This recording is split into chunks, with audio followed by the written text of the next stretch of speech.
एक दूसरे के सामने अपनी शक्तियों का खुलकर प्रदर्शन कर रहे हैं, जिसके चलते अब तक दोनों तरफ से हजारों लाखों सैनिक मारे जा चुके हैं।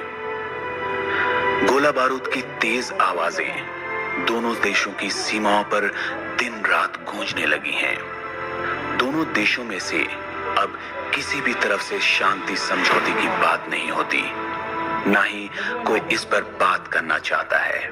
हालांकि थोड़े वक्त पहले तक ऐसा नहीं था। इस लड़ाई की शुरुआत की बात करें तो आतंकी गतिविधियों में हमेशा पीछे से शामिल रहने वाले पाकिस्तान की करतूत आकाए फिरदौस और बिन अकबेल जैसे आतंकी संगठनों के तबाह होने के बाद बेनकाब हो चुकी थी। भारत ने उसके देश में घुसकर कई तरह के सीक्रेट मिशन को अंजाम दिया और दुनिया भर के सामने पाकिस्तान के असली चेहरे को सामने लाकर रख दिया। इसलिए पूरी तरह से शर्मसार हो चुके पाकिस्तान ने फ्रंट लाइन पर आकर युद्ध की आग को हवा दे दी, जिसका नतीजा आज सबके सामने है। अब दोनों देश की सरकारें आए दिन अपने देश के नौजवानों को सेना में भर्ती कर रही हैं। वहीं अपनी नापाक हरकतों के लिए मशहूर पाकिस्तान सीमाओं के अलावा भीतरी तौर पर भारत देश को नुकसान पहुंचाना चाहता है। इसके लिए वो आए दिन अपने जासूसों को भारत में घुसपैठ करवाता रहता है। पाकिस्तान की हर हरकत का मुंह तोड़ जवाब देने के लिए भारत में आज कई मिलिट्री एकेडमी सक्रिय की जा चुकी हैं, जहां युवाओं को बेहतर प्रशिक्षण और टेक्निक के साथ फौज में भर्ती कराने के लिए तैयार किया जा रहा है। आज देश का हर जवान दुश्मन देश से लड़ना चाहता है। ऐसे ही देहरादून के एक मिलिट्री एकेडमी में, जिसे आज की युवा पीढ़ी एनएफए के नाम से जानती है, एनएफए यानी नेशनल फोर्सेस एकेडमी, यहां हर 6 महीने में सैनिकों का एक बैच तैयार होता है, जिसको देश की अलग अलग सीमाओं पर भेज दिया जाता है। यहां उन्हें स्पेशल ट्रेनिंग दी जाती है।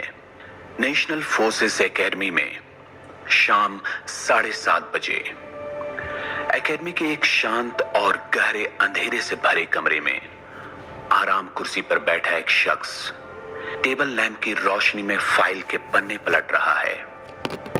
उसके सिगार से उठते धुएं से अलग अलग आकृति बन रही है।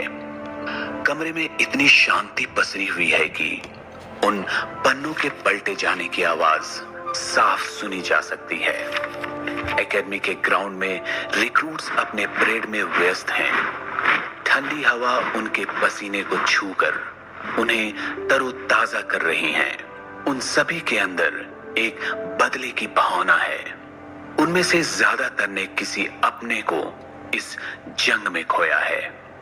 तभी बाहर कॉरिडोर में किसी के कदमों के चलने की आवाज कमरे के दरवाजे पर आकर रुकती है। सर, आपने मुझे बुलाया था, क्या मैं अंदर आ सकता हूं?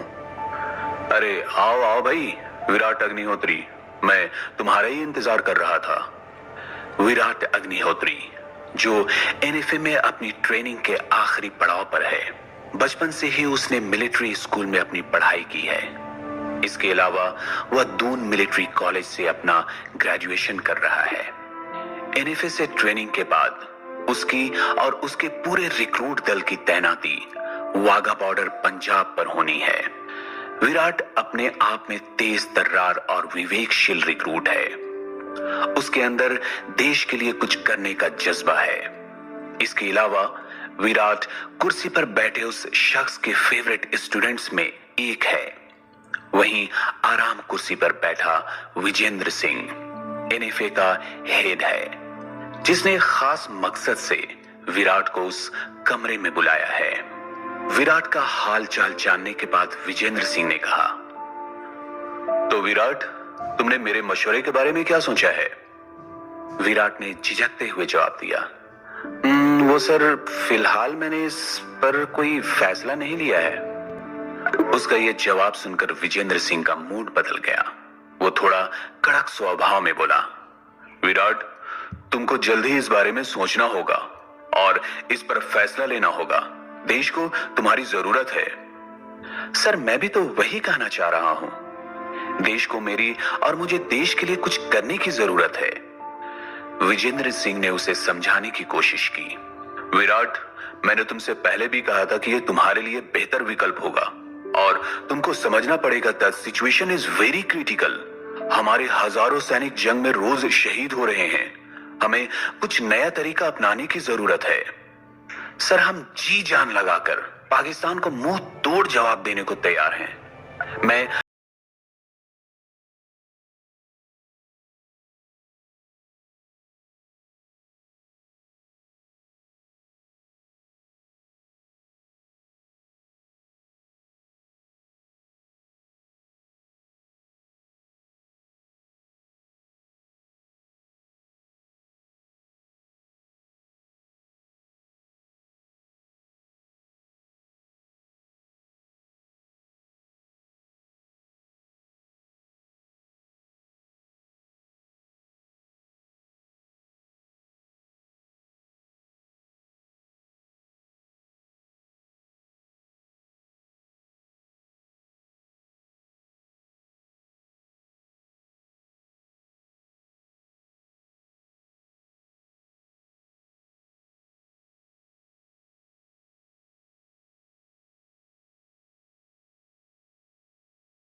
इसलिए मैं चाहता हूं कि तुम एसआईडी ज्वाइन करो।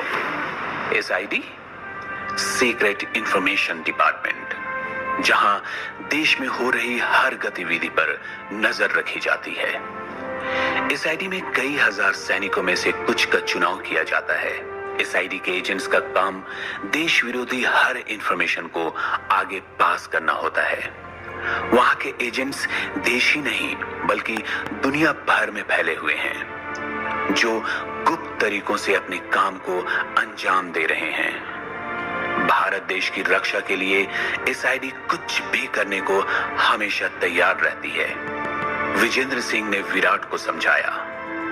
हाँ, एसआईडी मतलब सीक्रेट इंफॉर्मेशन डिपार्टमेंट। वहां के हेड मेजर आनंद बख्शी मेरे बहुत अच्छे मित्र हैं, ठीक उसी तरह जैसे तुम्हारे पिता किशोर अग्निहोत्री मेरे बहुत अच्छे दोस्त थे। मेजर आनंद ने ही एकेडमी से ऐसे रिक्रूट की मांग की थी जो हर परिस्थिति में दिमाग से काम लेना जानते हों, और इसलिए मैं आज तुमको यह जिम्मेदारी सौंपना चाहता हूं। तुम्हें वहां हर तरह से सहयोग मिलेगा। बदले में तुम्हें अपनी काबिलियत का इस्तेमाल करके हर मिशन को अंजाम देना होगा।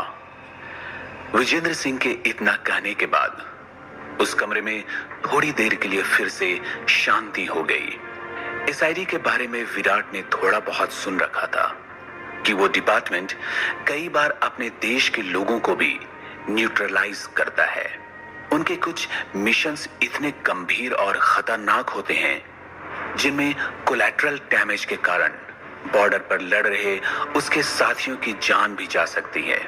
यहां तक कि एसआईडी के बारे में कुछ लोग ये तक बोलते हैं कि अगर देश की गवर्नमेंट कुछ ऐसे फैसले लेती है जो देश के हित के लिए नहीं होते, तो ऐसे में एसआईडी गवर्नमेंट के खिलाफ खड़े होने से भी नहीं डरेगी।